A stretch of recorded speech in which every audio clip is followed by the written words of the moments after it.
Okay, it looks like we have a bunch of people rolling in.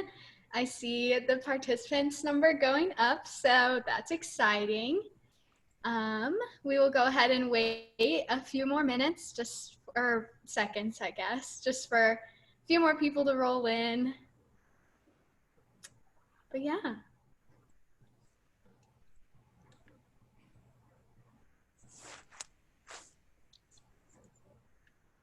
It's a big number. It's good. It's exciting for sure. Got good stuff. Okay, I'm gonna go ahead and start. So hi everyone, my name is Katie Cramp and I am a senior at Texas Christian University. I'm studying strategic communications and yeah, we just really want to thank you for tuning into our second session of the Life Skills series. In this session, we will be talking about success. We have two guest speakers, Michelle and Anita, and they would absolutely love to tell you a bit more about themselves and why they're here. But first, I have one thing I do have to say. This event, including any materials provided, is for informational purposes only. The opinions expressed are those of the presenters. They do not reflect the opinions or views of Community America Credit Union. So yeah, Anita, will you do us the honor? Take it away. Hey everyone out there in Zoom land. My name is Anita Newton. I run the Innovation Lab at Community America, and I'm really excited to be here because I have worked with a lot of students, over about, I think 500 high school and college students over the past couple of years. So I've worked with them, I've worked for them. So we try to build products and services that hopefully help them. And I want to know more about you. So I think more than any other generation, this generation has the raw talent and tools to literally be the greatest generation in this country's history. The key is just making sure they have the basic tools to live a successful, happy life. And that's my interest for being here today. So good to be here. Thank you, Anita. We're so happy to have you. Dr. Michelle. Hi, everybody. Well, I'm passionate about whole person health because at the age of 15, I got hurt playing sports, and my mom took me to the hospital and then took me to the chiropractor. And the chiropractor changed my life, not because I don't remember anything about the adjustment, but they started working on my mind and started teaching me how important it is to really have a good mindset. And I realized that a lot of people, including myself, struggle with anxiety and feeling like, how do they fit in? And so I am excited to be here, one, because this team has done a rock star job preparing. I'm not sure I've ever been to anything that's been quite so prepared. But also, two, I'm on a mission to reach 1 billion people. That small changes can lead to big shifts if you put the odds in your favor. And the demographics that we're focusing on with my not-for-profit Big Shifts Foundation is 5 to 30. So that we can hopefully have different conversations that we're having now. I envision a day where we're not talking about heart disease and depression and anxiety and racism. I have a vision that we're talking about just all kind of, not Pollyannish, but that we're all mindful of how we show up and what we bring to the world. Yeah, all right, sweet. Thank you guys so much. That was awesome. We're very excited to have you, and we're super excited for today. So here's how today's gonna go. We're gonna start off with a bit of a fireside chat. We're all gonna share our takes on the topic of success and how we balance a happy life.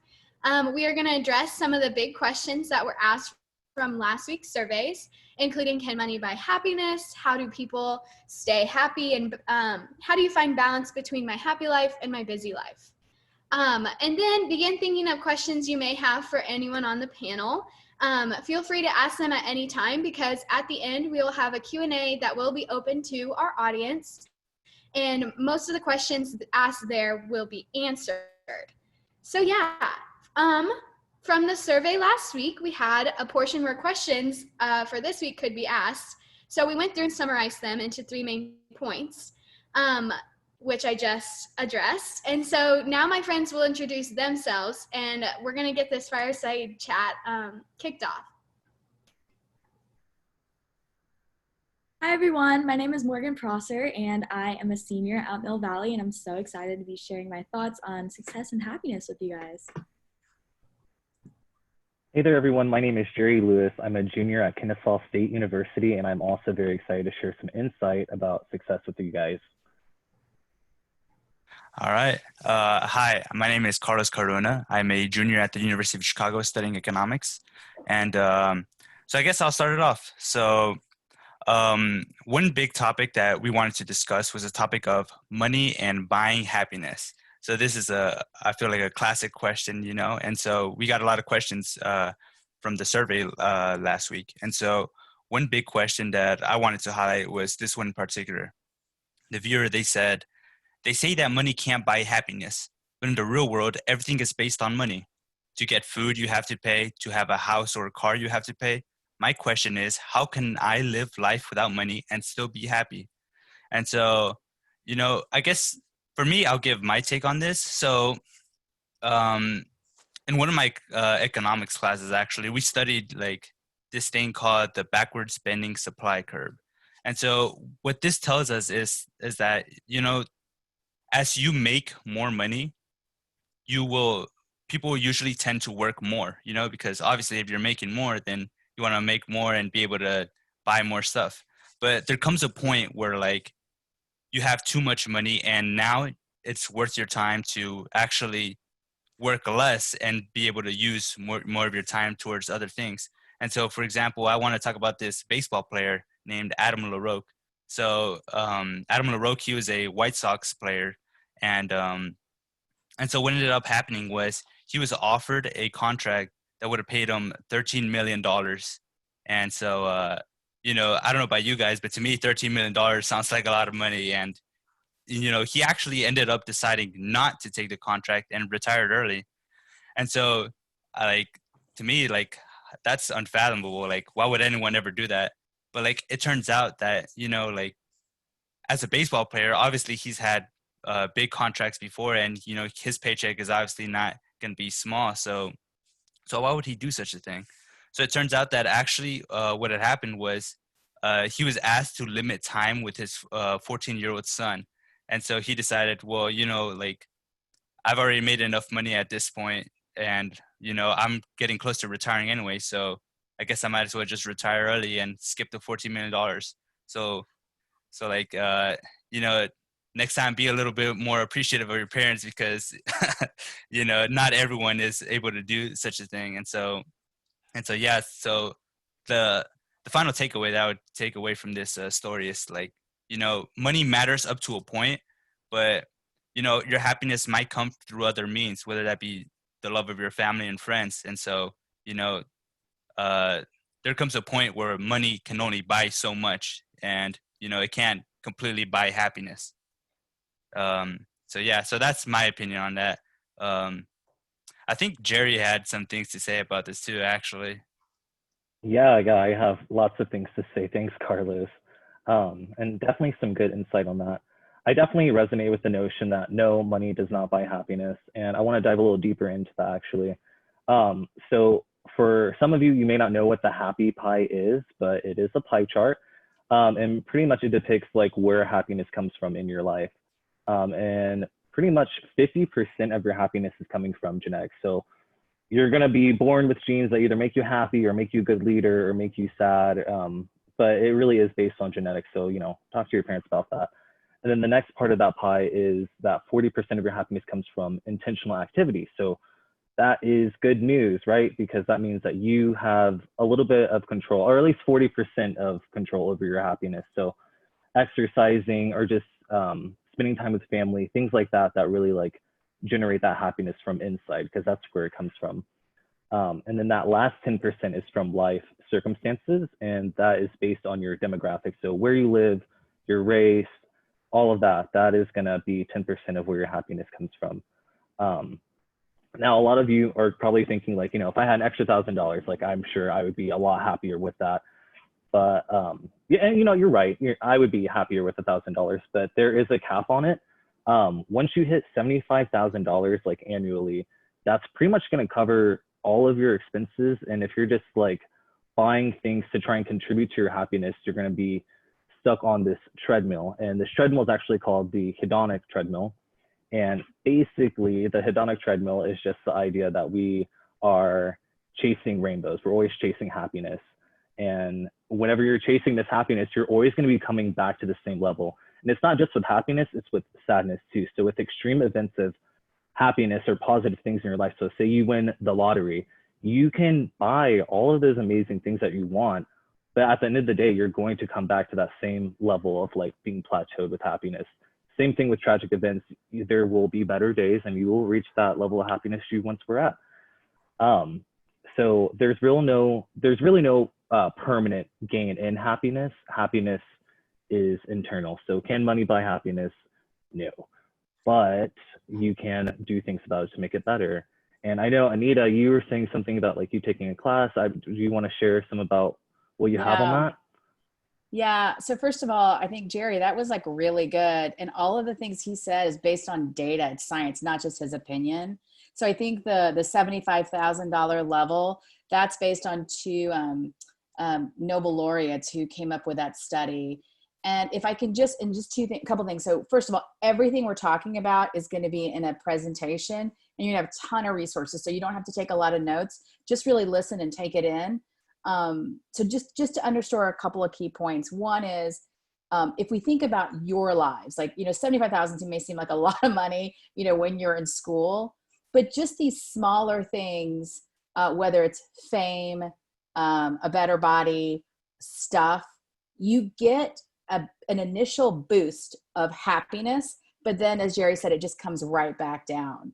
And so it's sort of like, if you think about it, you know, our brains are not great at measuring happiness. So let's say you're getting a paycheck and you're working every month and you're getting, you know, $150 in your checking account. The first week, it's awesome and you're psyched, but then you just stop thinking about it. And you're way, way more happy, or at least most people, when you find a $20 in your pocket, because it's like this initial novelty that you have. And so it's the same thing with stuff. We've all bought stuff, you know, a cute outfit or shoes or whatever, and we get really psyched for a couple of days, and then, you know, the next week forget about it. Or how many of us have found something and we still have the tags on? So that is unfortunately true about happiness. The thing that is the asterisk is when you spend money on experiences and things with your relationships, that tends to last. So that actually does help your happiness. So that's just, you know, one thing that's really important. Just the other thing in terms of the definition of happiness, I just wanted to make sure it's defined, because I was talking to someone and they were asking me about what it is. The definition is, how satisfied are you with your life and how good you feel on a day-to-day basis. And the thing that's crazy about this is you can actually measure your happiness. So as Jerry talked about, like half of it is genetic. So it is like, you know, we all have those friends who are basketball or volleyball players that are 6'2". So they kind of won the genetic lottery there for sure. But the other half is just kind of up to you. So I'll put it in the chat. There's actually a survey that University of Pennsylvania and Yale have done to kind of measure your happiness. So I would invite you to take it. It's free. And as you go through some of the things that we talk about today, try it and see if it actually makes a difference. So with that, I mean, that's just the science about what doesn't buy happiness. And the question becomes, what does? And so with that, I think we should transition to the next area. Yeah, for sure. I really appreciate those takes. I honestly didn't even know what the definition of happiness was before we started talking on this. So thank you, Anita, for sharing that, because I'm sure our audience appreciated it as well. But Morgan, there was a couple more questions. So what was something else pointed out from the survey last week? So another big question that was asked was, I want to start living a happy life right now. What are things that I can do every day that will make a difference in my life? So in my opinion, it's kind of hard to do things every single day. I know I'm the type of person that can't keep up with setting daily goals, but some things that do make me happier on really busy days are taking time for myself every day to unwind, like reading a book or talking to people that I trust and love, and also being mindful. So kind of realizing that not everything is worth your time and mental energy, and letting your mind take a break by meditating or just reflecting on yourself. Carlos, what do you think? Yeah, so I actually really like those things you mentioned. I think for me personally, one thing that has really helped me out was probably like living a healthier lifestyle and going to the gym. So like, happiness is something that like comes from a combination of a whole bunch of things. And, if you're not living a healthy lifestyle, then obviously you're not going to be like as happy as you can be. And, part of that comes from like, establishing a routine, especially like I know, especially like during quarantine and in the summer when you have lots of free time and like you can do anything in the world, but sometimes you just lay in bed and don't do anything, right? So if you establish a routine and say, okay, I'm going to dedicate this time to doing this or doing that, then it'll definitely help you out. And like I guess for me, one thing is like one thing that I've really changed about myself is starting to go to the gym, definitely, and also like making my bed every day in the morning. So like there's just like just getting into those things and being disciplined just helps you out so much more. And even if you have the toughest of days, like at the end of the day you can still go home to a freshly made bed, so that's one thing. And so the second thing would be definitely limiting your stress. So like, the world, there's so many stressful things out there, and you get caught up in the nitty gritty and like the the little things in life, like, but in fact, like, you should worry less about those small things and think maybe like a little more bigger picture, like what actually are you trying to accomplish, day to day, like what makes you actually happier, because those are the things that truly matter to you. And so, cut off all the bad things that you don't really need in your life. So definitely limiting your stress will help you out in the long run. And for me personally, this last thing I would say is like have a probably like a different perspective. So so for me, I try to take a stoic perspective. So like this is something that the Greeks came up with, where like there are things in your life that you can't control, right? Like maybe the circumstances like around which you're born, you can't really control those things, but you can control the things that like, you know, some things like maybe like working hard or like, doing your best or like doing whatever will make you personally happy. And so you should focus on those things instead of the bigger things that, you really can't control. And so everybody faces obstacles in lives. And so, focus on what you can change, and that'll definitely make you a lot happier in the long run, I feel. And so, so Michelle, I know that you have like a lot of things about this that you have to say. So I'll leave it to you. Well, first of all, I want to go back to what Anita said about happiness. And I want to flip that coin and talk about well-being. If you look under the definition of well-being, it means happy. And so we know what happiness means. And now what is well-being? It's hard to be happy when you have a headache or you have anxiety or you have a bellyache. And so I like to come from the experience of how do you take care of this vehicle you have so that it's rolling. It's kind of like a car has four tires, most cars anyway. And if one's flat, you're not going to get to where you want to go as efficiently as possible. So how do you take care of your body from a whole person health perspective so that you can have well-being, which will equal happiness? And then it makes all of a sudden it changes your viewpoint. When you have anxiety or you're not sleeping or you have pain, it's really hard for you to focus on the good stuff happening in your life.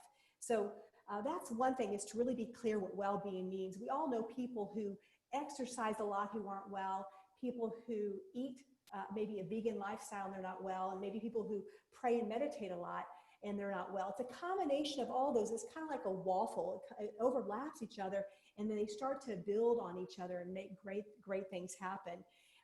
For me, I know there's a question from Thomas about building tips for new routines. I want to tell you, I've been at this for 38 years. I started in this space at 15. You can do the math.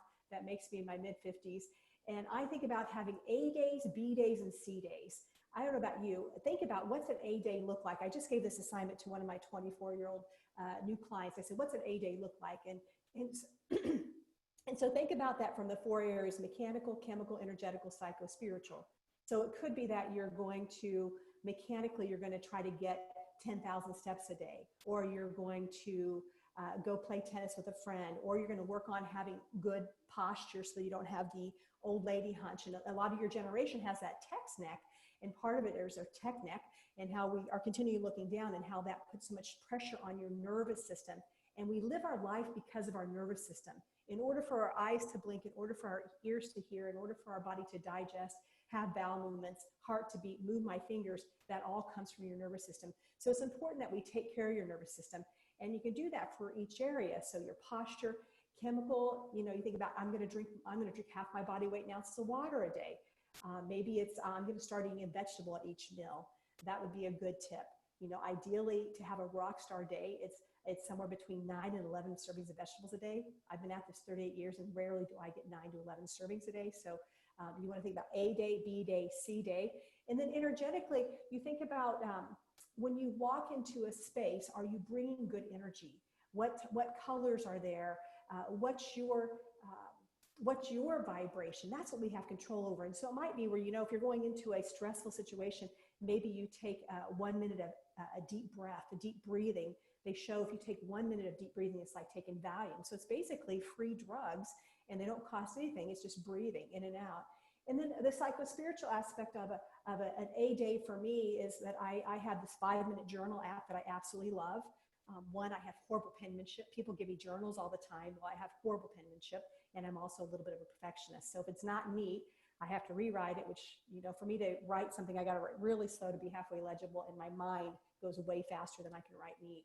And so I use an app called the 5-Minute Journal, and it asks 5 questions a day. Just to be totally transparent, I only do 2 of the questions. Maybe next year I'll get to 5. And so you might think about, what's your A day look like right now? And at your age, if you start to define that, and then you'll have your B day and your C day. And sometimes the C day, if you think about taking care of your teeth, maybe your C day is brushing your teeth. And maybe your A day is you brush your teeth, you floss your teeth, you mouthwash, then you scrape your tongue. Some of you maybe haven't heard of that yet. And then possibly you do some oil pulling. So there's many different ways to look at things. So A days, B days, C days. And the last thing I'll share in this moment is really being intentional. Life happens so fast. And next thing you know, it's like, first of all, we've been in COVID 90 days. Who would have thought that? The first 2 weeks went like they were like it's a whole year. And now we're 90 days in and thinking about what's next. So I think it's really important to be intentional about how you want to live your life and how you want to show up. And if you're not showing up the way you want to show up, you've got to reevaluate how you're living your life from that whole person health perspective. And I just have add tools. Every year I add a new tool. This year I'm adding the 5-minute journal. Once I've been at this for almost 4 decades, I'm just now adding journaling. And so it's just a process. Be gentle on yourself. Don't be so gentle that you don't take action, but gentle enough to give yourself some grace and start thinking about what's my perfect day look like? And you have to jot it down and then go from there. So those are some thoughts, and I could go on for about 5 hours, but we'll stop there and go to Kate. You had me at the free drugs. That was very profound and helpful.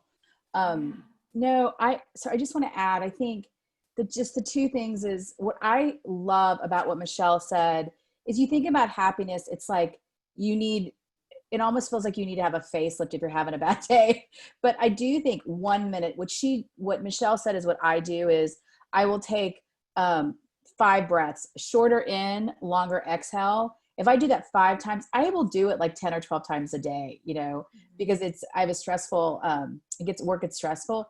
It's like, it's not even a minute. It's like 30 seconds. I think starting out with these micro practices, I think are really, really important. I think the other thing that Michelle said is make sure what works for you. I would tell you the science would say, if you look, there's one really long study done by Harvard, and they basically mapped these graduates over the course of their life from 18 to 85. And the number one thing they said was meaningful connections. So connections with your family or friend, that is what really, really matters. And that's honestly what Carlos was talking at the very beginning. And then just gratitude is another really good thing. And then just really just acts of kindness, little things like you don't have to, opening the door for someone, saying hello, like little acts of kindness. For me, when I'm having a bad day, that is what really gets my serotonin levels going. But the key is just to try different things. And some of you will just, we're very lucky because Michelle has a wonderful book that she's making available for free for us, which will be in the resources, these little things that can make big, big shifts. But also if you guys are interested, Katie mentioned this at the beginning of the hour, but the Yale does this study called, it's a class, and it's like happiness and how to be well. It is the most popular class at Yale. It is now free at Coursera, and 17 million people are taking it. 17 million. So I'm going to put it in the chat. It'll be in the resources. I've been doing it, and like Michelle said, I've been, trying to work on myself for many, many years, and I'm really finding it's a structure to contemplate, and I would really recommend you check it out. So I'll put it in the group chat. I want to tag on that real quick, and then I'll hand it over back to Katie. You want to help other people. First, you want to help yourself. I always like to think about coming from an overflowing cup.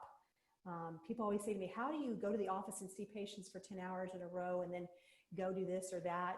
And part of it is I'm giving from my overflow, because I am, exercising. I am taking time to be grateful. I'm taking time to have meaningful connections. I'm taking time to eat right, but I'm taking time to have meaningful connections with myself.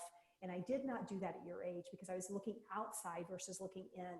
And so meaningful connections are huge, but you really want to make sure you have one with yourself. Thank you, guys. Anita, I'm so glad we had time for you to hop on to that as well. And so, yeah, I really appreciate the whole mention of the book and the resources. Like Anita said, we will have a resource doc at the end linked into our chat function that you guys will be able to access everything that we've mentioned today, even plus more fun and exciting stuff to look into. But we actually have one last point that we would like to make. And, Jerry, we've talked a lot about balance before, and I know you have a super interesting take. So I want to give the floor to you so you can take it away. Yeah, thank you so much, Katie. So it was another big question that we got. It was basically, how do you find balance between being busy but not too busy that actually affects your happiness? So for me, from my own personal experience, the first thing I do is recognize the limitations of my schedule. Like, what do I have to do during the day, the week? What does the month look like? If you can visualize that far, I think you're going to have better luck with trying to keep your happiness levels at a good point. So if you have a busy schedule, you're working a 9-to-5 job and you have class or something like that, it's okay to recognize that you have these limitations, like small amounts of time between your objectives throughout the day. So if you have work early in the morning, if you can get up a little earlier, like if you find yourself having some time before going to work, maybe you could enjoy the sunrise if you enjoy the sunrise, or do yoga if you enjoy yoga. And these things also apply to increasing your happiness. And also before school, or not before school, but before class, always eat something, that will help too. But keeping your balance is based on recognizing what you can and can't do. If you are trying to fit an activity in before work, obviously you're going to have a hard time, and that's going to affect you negatively. And just be realistic with yourself about what you can and can't do. Katie, was there another point that was on there as well? Yeah, so actually something else that was mentioned along with all of that was whether or not your happiness should be a priority. So something that I've always thought, and that Jerry kind of mentioned, was that happiness was something you had to search for. But it really does come from the inside first, and then it's projected into the world and spread like wildfire. I find the easiest way for me to prioritize my own happiness is when I'm when I'm overwhelmingly, even that word is overwhelming, busy to the point that I'm just about to kaput. I find that the little accomplishments throughout the day, highlighting those and my own little mini successes helps me kind of sort through what I have actually done when my far away goal seems way bigger than I am. And so then as an optimist, it helps for my own happiness to highlight other people's successes as well. And kind of like Anita said, little acts of kindness here and there. And then inevitably it helps them as well, because who doesn't like to be praised upon? So yeah, I think it's important to find your own way though, to really prioritize that happiness, because it really does matter. Your mental health is super important, and you are super important. So it's important to make that something that you strive to do every day. Now, I'm no mental health expert or anything like that, but I know Michelle actually has like a lot of other really good points on this. So Michelle, would you like to take it away from here? Sure. Thanks, Katie and Jerry and Carlos and Morgan. And once again, what a home run. Sign me up to be in your guys' lives forever. That's for sure. Well, when I think about this, once again, I'm going to go back to this whole person health, mechanical, chemical, energetical, psycho-spiritual. I'm going to hang out in the psycho-spiritual quadrant here for a little bit. Some things that have been said to me through the years that have helped me along the way. And one of my mentors said a long time ago, Michelle, there's 3 types of days. And we talked about the ABC day, and that's more about your well-being. But there's 3 types of days that help you be successful. One is days you plan to make money, days you make money, and days you have fun. And I have to tell you, for many years, I forgot the having fun part. And I'm really working on that to kind of be mindful of the rat race. But it's important to also realize there's days you have to plan. And so it's like planning your week. So one thing I like to do is I like to look through my week and see where there might be a hiccup. I like to look to see, am I going to be struggling for food? You know, it's really funny. I come to the office and I typically always have my lunch with me for 2 or 3 days. And my staff's like, well, how do you do that? And you know what? I'm intentional about trying to make sure that I put all the odds in my favor that I have a successful week. And it's hard for you to be successful when you're living on power bars and coffee, because your blood sugar goes all over. We've all probably had a hangry experience, or we call it hitchy, where our blood sugar drops and we're like, give me anything. And you want to try to avoid that in life. So 3 types of days: days you make money, days you plan to make money, and days you have fun. And they should be spread out pretty equally, by the way. And so that's something I wanted to share. And then it's always planting seeds. You know, I love relationships. I call it lifetime relationships, LTR. And for me, LTRs are showing up for everybody, showing up, not for everybody, showing up for people that are important to you. And Katie, you mentioned that. And you can celebrate them, but it's also just being in their periphery and actually holding space for them. And you say, gosh, what does holding space mean? Holding space means that you actually maybe show up for a volleyball game, a basketball game, or for a party. And it's also honoring your word. When you say you're going to do something, honor that, honor your word. I'd say if you take away one thing from today's talk, one of my other mentors, I call her my big sister, Edie Barley, said, Michelle, always honor your word. You want to be that person that's always honoring their word. And so you also, so that's being congruent with how you're living your life. And so if I came to you and I said, you know what, you should really, I'm thinking about back in the day when I played basketball in high school and college, you know, the coach drank too much, they ate bad, and they smoked. And they'd say, okay, no drinking, no smoking, and don't eat too much. And you're like, well, you just did that. And so we all want to be around people who walk the talk and they're congruent. And if you can help be that type of person, you will change humanity. Yeah. And really the last part for me is to manage your state. And that sounds kind of different. This goes along with happiness. And Carlos and I believe Jerry, they alluded to it about the Stoic perspective. There's things you can control and things you can't control. But what you can control is how you show up in the world. Mm-hmm. So going back to the LTR, which is important to me, is I got to show up for people. And if I show up for people, they'll show up for me. And I don't do it because of that reason. I just do it because I think it's the right thing to be as a human. The second thing is to be a go-giver. I go into relationships not thinking about what I'm going to get. I'm going to give. And I know the principles of life that I will get plenty in return. And the third part of having long-term relationships, which is that connectivity that Anita talked about, is to really celebrate each other. And the way you do that is by maybe doing one-on-ones. You can be in a group of 10 people or 30 people or 500 people, but there's nothing like having a soul-to-soul versus a role-to-role conversation with somebody and really connecting at that level. So there's some thoughts I have. And like I said, I could hang out all day with you all because you're my jam, because I love kids your age. But I'll turn it back over to you. Yeah, I'll pick up from where you said. I think, Michelle is the master of just calling me out of the blue and just seeing how I'm doing, which is such a nice surprise.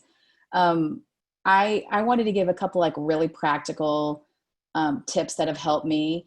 One thing though, when Michelle talked about connections, you know, I get this question like, how can you tell like if it's a good connection or not? It's how you feel. Like we've all talked to someone and you leave and you're either like, oh, my cup is full, like I'm jazzed, like I'm energized. And then we have those conversations and we don't know why, but it's like, it's like an energy vampire. You feel like that person sucks the life out of you. Just cut them out, wash that person right out of your hair. I mean, that would be my advice there. But in terms of balance, let's talk about balance and time management, because you guys are way, way busier than any other generation. You're busier than I am. And so let's just get very, very specific on like keeping it real on what the challenge is. Your most finite resource, the most valuable thing more than money is your time. It's something you cannot get more of it. So how you spend your time is critical. So just a couple things. One, from a practical standpoint, you guys have more stuff to do than you have time, most of you. And so what I have done, and I've done this for about 15 years, and I am very disorganized. I'm a procrastinator. I am like the worst at balance. So I am like your perfect person to talk to because I have like tried a lot of things. But every Sunday I have 2 lists. I have my list of like no more than 3 things I have to do. And then I have everything else. And I'm really conscious of that. So on Sunday, or Monday morning, I'll just jot it down. Like I have to do these things. And I really work hard to do that 1, 2, or 3 things perfect. And the rest, and this is very personal. Okay. For you perfectionists, I want you to write this down. This is very important. For the rest, get to 85% and declare victory. Okay. And if it's during finals, 72% is totally fine. So you've got to really be conscious of the things that you've got to rock out and the things that you can just let go. And it's completely fine. So letting people know if there's a party or something, let them know in advance. But having that plan every week has helped me immeasurably.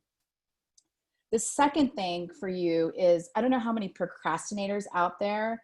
I am like a hardcore, like textbook study me procrastinator, number 1. And number 2, I'm a night person. So like the world does not think I'm that great. So like, the early bird gets the worm and all of that. Like, so for many years, I really felt very bad about myself because my definition of how I got work was not in any way, shape, how the world got work done. And what I have learned, and this is so great, is being a procrastinator is actually a gift. And it actually will help you if you do it the right way. So for those of you who are procrastinators, I read this book, but since you guys are, tight on time, I'll give you the TED Talk. It's like 15 minutes, but it literally changed my life. It was by the guy named Adam Grant. He talked about how procrastinators are actually more creative. And once I like leaned into it and I worked their process, it unleashed a level of creativity that has been unprecedented in my life. So I would definitely, so if you're a procrastinator or you want to do something that's different, there's good in that. And for late night, I just told my management team that I work late and I'm going to come in later. And so really like understanding how you work is important, which kind of gets to my last key, which is flow. I'm a big fan of this. There's a lot of work done. But if you think of like the perfect week is 100%, like it's 100. You're never going to be 100. So some days you're going to be at 120 weeks, you're going to be 120%, and some you're going to be 80. So 120% would be finals. So think about when you're preparing. Carlos just finished his finals. Carlos cannot do 120%. He can maybe do it for 1 week, maybe 2 weeks. It's by 3rd week, it's going to be really, really hard. So listen to your body. So if you're running a race and just working really on 120, you got to go down to 80. And so I really work hard with our team to say, if we're crashing the boards for week 1, week 2, I consciously spend more time at play the following week to rejuvenate because you're just not as effective. So those are just a couple of things I would talk about in terms of balance. And I'm going to put in 2 videos, one on procrastination, which is really funny, and you guys can start a support group when you see this, but the second one, which is the game changer, and it's in the resource guide as well. Thank you for that, Anita. I'm sure our procrastinators will put off watching that. I know I will, even though I really want to. It probably won't happen until, next month. But, thank you for that resource. I'm really glad that we have that. And I'm glad we can relate on the whole procrastination topic. But yeah, so we just talked on 3 big points, those being balance, whether or not can money buy happiness, and then just like surefire ways that we keep happy in things that work for us. But Yeah, we actually have quite a few questions. So I'm going to throw it to Morgan and have her do our Q&A session.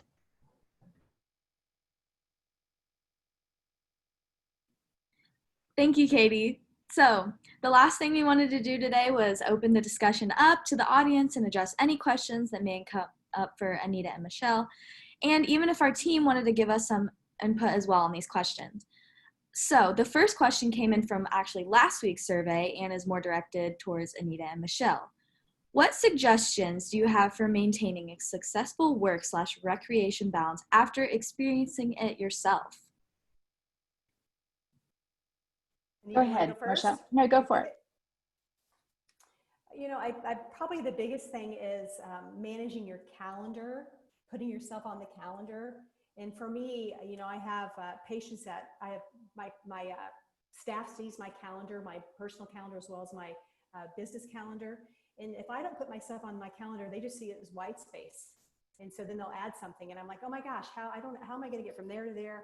And I have 20 minutes when it really takes me 30 minutes. And that creates anxiety for me, which I know causes more stress, which causes more stress hormone response, which causes me to not sleep and causes me to gain weight. And so little things like that. So I would say the biggest thing for that question for me is managing my calendar, putting myself on the calendar, whether it's my workout, whether it's my massage, whether it's dinner with friends. So that would be my biggest thing, is put yourself in the calendar first. That's one of the things I do on the weekend, if I look to see where the crunches might be, and do I need to rechange that? And I also make sure that I have myself on my schedule. Anita? Yeah, she's way better than me, so listen to her, because I'm not nearly as organized. I mean, to me, I think for me, the two things I do is, again, like I am like religious about that list. So I really, to me, I just think in life, there's only one or two things you have to do really, really well. Now you have school, so that's harder, but there's probably some classes that are harder than others. So just really like, what's your absolute A priority? And the second thing is, the thing that I've really gotten really good at is just like listening to like just a gut check-in, like how do I feel? Am I stressed? If I'm unhappy? And then when I feel totally stressed and unhappy and overwhelmed, I have a game plan. So I know when I am like feeling like crap or feeling bad about myself, I have a little plan that has worked for me. And then I kind of execute the plan. So it might be calling a friend and joining her, you know, having her join my pity party. I have a little coffee clutch for that. It could be just, sometimes it's just watching a movie, but I've learned the things that I need to kind of rebalance. And I think you just got to try little things and just check in and see what works and what doesn't. But work on it because it's important. And you may have weeks that you're balanced and some weeks you're not balanced. And so that's kind of with that flow that Anita talked about, like finals week, you know, but you've got, it's like, if you're going into finals week, try to the week before, make sure you're eating good, getting good sleep. So you're putting the odds in your favor. Not only do you have a successful experience, but you're not so stressed out where you're cramming. So. Thank you. So Michelle, you mentioned something about how it can kind of, a busy schedule can kind of create anxiety. So the question kind of goes along with that. How do you stay happy through adversity and stress, specifically when your environment propagates stress or anxiety? Well, talk about times right now, right? Yeah. Well, for me, there's some non-negotiables to being well. And one is I've got to get sleep. You know, Anita's a night owl. I'm not a night owl. My perfect day, I'm in lights out at 9:30. I'm usually up about 5:30. That's the routine I've liked since I was a kid. It's like my private nightmare right there. Yeah, private nightmare. So, but how do you get, but sleep is so important, because between the first 4 hours of your sleep, you physically regenerate. And like I mentioned, it's hard to be happy when you're in pain. And the second 3 to 4 hours of sleep, you spiritually regenerate. So you can actually have more empathy. You could also handle the rocking society right now because you're more grounded. And so sleep helps you ground. That's non-negotiable for being well. It's also non-negotiable for managing your weight, by the way. People come to me all the time and say, I want to lose my weight. I want to lose weight, but I work nights. That's going to be pretty hard. The second thing is really to hydrate and fuel my body. For me, I'm kind of like an Olympic athlete, even though I'm not an athlete. But with what I do on a day in, day out basis, people expect me to walk the talk, and I want to walk the talk because I want to age gracefully. And so I've got to be mindful about what I'm putting in my body, whether it's water. You know, I can't tell you the last time I had a soda, maybe about 20 years ago. Well, maybe that's not true. I've had one in about 20 years. My friend Christina would tell you that. She saw me. She's like, oh my God, Michelle's drinking a soda. It must have been a bad day. So those are some big things. And then I try to get a lot of live food. If I find myself going for sugar, I know I'm stressed. You know, I'm like everybody else. Who doesn't like chocolate chip mint ice cream? But when I'm going for that day after day or French fries, I know that I'm really stressed and I need to just take a time out and regroup. Those are probably my three non-negotiables. And the last one is, what am I putting in my mind? People would be shocked. Like today, I read a book while I sat in the sauna this morning. I listened to a podcast while I worked out. And so there's just little things I'm doing. I'm constantly feeding myself that good stuff, because we all have the negative committee that says, who in the heck do you think you are? And then we have the good committee that says, you know what, go girl, you got this. But if I continue to feed the negative committee, that's what comes out. That comes out fear and anxiety and who do you think you are? You're a fraud. So I want to really feed the other side that says, you know what, you're a human being. You're here on planet Earth. You're going to give lots of love out today. And you're going to miss the mark, but so what? You're going to hit a 72% or 80% is better than a 0%. So that would be my thoughts on that. Wow, thank you so much. Anita, do you have anything to share? Yeah, I would just say, try it for yourself. This is a time when just this generation, you guys are a little bit slowing down because don't have as many things as normal. So just try sleeping for 8 hours, going to bed at the same, just try it and see if it works. Try to eat really healthy and just see the goal is for you just to try things and just check in and give it 10 days. If you give anything for 10 days, if it works, great. If not, disregard, but test and serve, and then you'll get your own formula of what makes you balanced, reducing stress. But that would be my advice. I'm going to tag on that because that's phenomenal advice. And I wish I would have said it, but you said it. So I'm going to tag on to it. Is we're all bio-individual. And so you got to think about what works for you. So what I like to do is when I wake up in the morning, if I feel not so well, I try to think about, what did I do yesterday? Who was I around? What did I eat? Did I watch some crazy show before bed and then all of a sudden I had nightmares or whatever the case may be? Likewise, if I wake up and I feel like I am in the zone, everybody knows when they've been in the zone. I think, what did I do yesterday? Because I like feeling in the zone. I like being like I am focused. I am on track. I've got my mojo. Most people like that. So really listen to your body, because some people are allergic to spinach. Spinach is not good for everybody. I've experienced that in my own practice, just like blueberries. But most people are not allergic to water. Thank you. So something very quickly that you can kind of just touch on, a lot of people my age are, constantly running out of sleep. No one likes to go to bed early and have a lot of homework and stuff like that. So a lot of people want to know, how much sleep can you get away with? I feel like I'm constantly running out of time and burning out. Gosh, that's such a great question. And like I mentioned to you, one of my non-negotiables is sleep. And so like Anita said, you have maybe a little bit more time right now. Start to really dial in and see how you feel. I would say for your generation, actually, you probably need 8 or 9 hours, and you're going to all throw up on me right now and say that's just not possible. I would say minimum 7, but you probably function really well at about 9, because you got to realize up to the age of 25, your body's still growing. You're still generating. All your bones don't completely fuse until 25.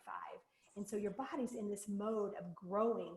And so it needs that sleep because it helps it regenerate and helps it also generate. So, yeah. Yeah, there's a lot of stuff about sleep. Well, and the weird thing about it, it's super counterintuitive, because I was the person that to win in the world, I must have an all-nighter, and sleep is for, suckers.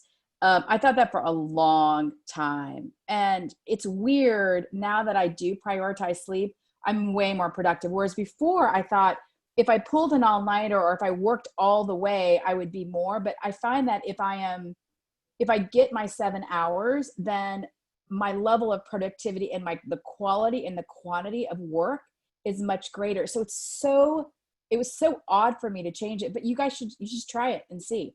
Give yourself 10 days and see if you do get better outcomes.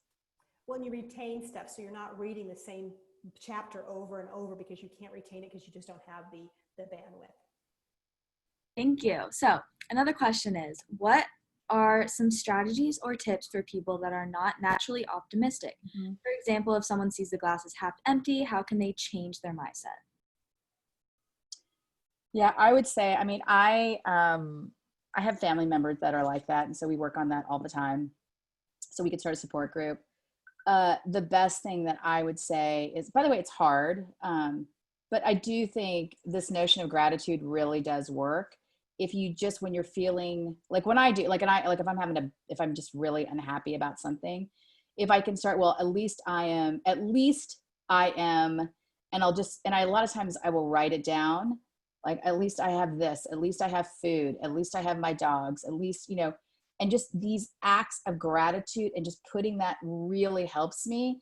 And then if I'm still in a bad mood, because sometimes that happens, and I actually do this, I have like this strategy of like helping others. I will go out of my way and send a nice text to someone or something. And if I do that, it usually helps my mood. So I don't know. What do you think about, Michelle? Well, first of all, most people know me would think I have a scale, zero, kind of red light, green light. Red light is holy sugar, I better stop. I'm going into some place I don't want to be. You probably all know what I mean by that. And I'm actually probably on a scale of 1 to 10, or that I'm just a little bit, I'm kind of in the yellow. I'm really, I have to work at being positive. And I know most people think, oh my gosh, I can't believe that. But I work at it every single day. And I do that with a 5-minute journal. I start my day with a 5-minute journal before I do anything else, before I check text messages. And by the way, not every day, on my A day. My C day, I may not get it done. Just so you know, I do nothing every day. I've been at it 38 years. So give yourself some grace. So really, it's really managing your state. It's who you're around. If you are in a relationship with somebody and you feel bad every time you're with them, you need to minimize the time you're with that person. And it may be somebody that's in your family. And so the other part is setting up expectations. For instance, my mother and I, we have an okay relationship. It used to be not so good, but it's okay now. But when I call her, I will tell her, and this is called expectation management. I will call her and say, hey, Mom, I want to check in with you just so you know I have 5 minutes to talk. Because otherwise she wants to spend 30 minutes with me. And I set up that expectation. So that's another thing. But once again, watch what you're reading, watch what you're listening to, watch what podcasts you're tuning into, and watch the people you're around. I cannot say that enough. You've got to watch the people you're spending your time with. And once again, if you leave that exchange and you're not feeling better about yourself, you need to minimize your time with that person. That was really great. Thank you. So a big question is, how do you balance ambition with your own version of happiness? So kind of like what you think you want, which is success, versus what you actually need. Well, I would say that I did not learn that. So the fact that you have that question, and you're thinking about that now, just means that you're further ahead of the game. It's really tough. I got to a point where I was pretty much focused on what people thought of me, and like society says I should have a job. I had a huge job, like the largest job I'd ever had. At Sprint, I was running an $800 million business. I had tons of people, I had perks, and I was profoundly unhappy. And I probably should have stayed, I should have left 5 years earlier than I did. But once I did, I never looked back. And what the science is pretty interesting here is that they say that to be truly happy, you have to have a certain amount of money. But then it's really the two most important things are the people you have in your life and how much you love your job or the work or whatever the work is. If you have those two things, then what happens is you stop doing what is the biggest, like the absolute biggest happiness killer is when you compare yourself to others. That is like scientifically just a huge no-no. It's hard not to do. So to me, like that balance of when I find it's like, I love my job. I like the people I'm with. They do not care if I'm a dog catcher or, going after the CEO. They just like me for who I am and the work I'm doing. Then all that other stuff has really helped me. So those would be a few, just some perspective. I don't know, Michelle, if you want to add to that. Well, for sure, without a doubt. I can speak to this. I was 31 years old. I had a phenomenal practice. I come from poverty, had everything, have the great house, could travel, had money, and I was dead inside. And so I had to restructure my life and really go into my heart and figure out why I was doing what I was doing. I thought that if I had those things, I would be enough. And the real deal is I was never going to be enough because I didn't love myself. And so that's why it's really important to do your work. Know thyself. How can you continue to manage your state, but also really fall in love with how God created you or universe created you so that you could really find out your purpose. And one thing that I like to do is I like to think about having a whiteboard and having a T on it. And when there's days I come home, I absolutely love my day.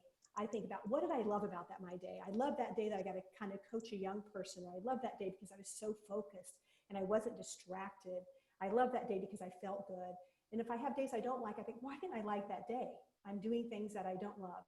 Maybe it's managing. You might be able to hear some crews working out my back at my office here right now. We're doing some renovation work here. I don't love that. And so I'm doing everything I can to try to stay in my lane. And so I would say just really realize that you're just if you're on this call, you're a cool person because you took time to do that. And give yourself kudos for that because you're investing in your well-being.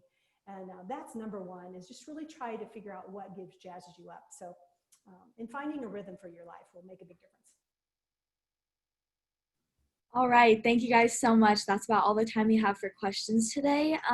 We did get a lot of questions about mental health, which we touched on. That is very important. So afterwards in the resource document, Michelle's email will be in there. So feel free to talk to her about any questions you have on that. And Katie, I'm going to turn it over to you to wrap it up. Thank you so much. Okay, everyone. Thank you so much for coming today. That is actually all the time that we have. So to wrap up, I first want to point out that we do have an exit survey every week. And for everyone that attends all of our sessions and takes all of the surveys, you will receive a $25 gift card. So that is actually linked in our chat function. So make sure and take that to let us know that you were here. The second thing I'd like to say is that we have also linked our resource guide that has been mentioned a few times throughout, which has both Michelle's contacts, all of our contacts, and yes, and sorry. And then lastly, join us next Tuesday for our money session. We will be covering, not us, another team, will be covering the biggest money mistakes high school and college students make, how to set yourself up for success after graduation, how to start thinking about investing and establishing credit, and this series will also feature experts, but is being run by students for students. So you know it's going to be good. But there will also be a follow-up email with all of these links included. And yeah, everything else will be wrapped up in that follow-up email as well. So one last big thank you to Anita and Michelle for being our guests today. You guys really outdid yourselves, and we couldn't have asked for better guests. And I know I took a lot away from this for sure. So yes, thank you guys so much. And thank you to our audience. And yeah, I hope you guys enjoy the rest of your day. You guys are good to go.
All right.